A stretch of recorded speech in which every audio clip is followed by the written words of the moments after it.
Raised by Wolves. Yes. Now, Aliens Part 5. so Mike and I have very different opinions of this series. We both saw all three of the first three episodes that were released on HBO Max last night. And I'm going to let you say your piece first, Mike. I'm waiting for somebody's chest to get caved out. And what's up with the white milk? Okay, you know what's funny? Somebody else in the house today said the same thing about.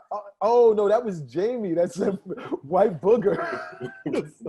Okay, it is a Ridley Scott movie. And does he have a thing for like skinny women? Does he have a thing for skinny? Oh, because of skinny white women. Like every film that he's in, every film that he directs, like some 6'2" Amazon. Okay, well. Sigourney Weaver looked the way she looked because she was an astronaut, so I feel like she had to look that way for the training. The second Charlize Theron. But they were astronauts, so I think it's no, she wasn't. She was a billionaire who just went along with the mission. You still got to train. You can't just be. You can't just be whatever. Even though Danny McBride. He probably trained, and that was the best he could do. So Danny McBride's stomach was on the console where he was flying this shit. That's fine. Listen, I am not body shaming anyone. There's nothing wrong with that. But that being said, she's an android. Oh, okay, so number one, the reason for all the white blood and stuff.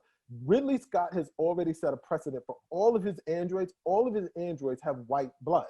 Why? Maybe he's explained it. I haven't come across that information. That doesn't mean that it's not out there. But it's just simply, this is a staple for Ridley Scott.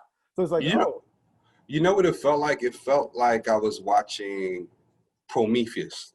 This was happening on the other side of the planet. Well, Prometheus was on the moon, right? Or was it Mars? It was wherever they landed, okay. This is happening on the other side. Okay. Yeah, I mean, well, once again. His worlds look similar. What I liked about Raised by Wolves is that there's a dense story there. I mean, there was a lot of backstory. You know, understanding who the atheists are, understanding who the religious zealots are, their war, the decisions that, like, their war destroying the earth, and their decisions as to how they're going to repopulate the galaxy or the universe. The planet that they both seem to stumble upon. Right. And what also is so interesting or fascinating is that there is a prophecy.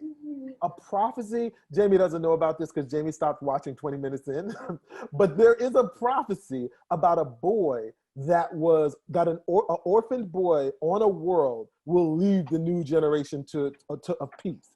And so that falls into this little boy whose name is Campion, who's, the only child that lived after these androids were sent to raise these, a new group of humanity. That she was knocking off one by one. She was not. She was not, and it was proven that it was not her killing the kids.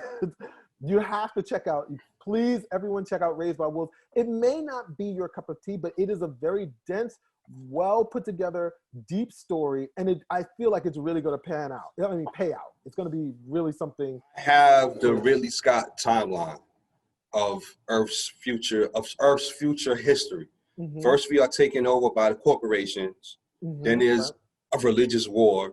Then the aliens come. Okay, well, that's like merging everything he's done. But yeah, I mean, he does.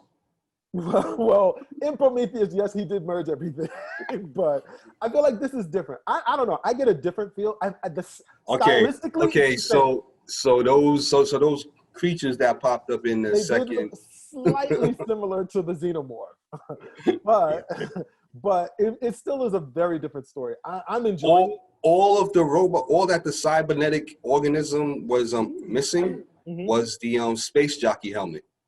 Space jockey helmet. Oh, when they were in those were the aliens. Those weren't the Were they? Yeah, the space jockey helmets. Those were the aliens. Yeah. So please check out. I am highly recommending. Right now, I can't give it any water coolers because I only see. I don't really care if you watch it or not. I don't really have an opinion on it. So wait, do this. Everyone listening to the show, listen to the show. I mean, look at Raised by Wolves and then get at us. I would love to hear your opinions. Everyone that listens to the show, reach out to us. I cannot recommend that or on Instagram. Give it a bad Twitter. Recommendation.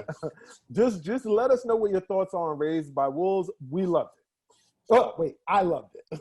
I loved it. How could you love it? I mean, say at the end of the show, No. I know when I'm in. Say we find out at the end of the show that the aliens are the atheists.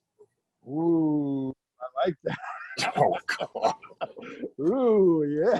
No, the xenomorphs, they're the atheists. You think I'm mad with world? You think I'm mad with incorporated universes? That's good for me. I'm good with that. Let's do it. You've been listening to Two Brothers at a Water Cooler with Mike and Tom, produced by Jamie Fernandez and Peter Bune. Rate and review this show on Apple Podcasts, and you might find your review in a future episode.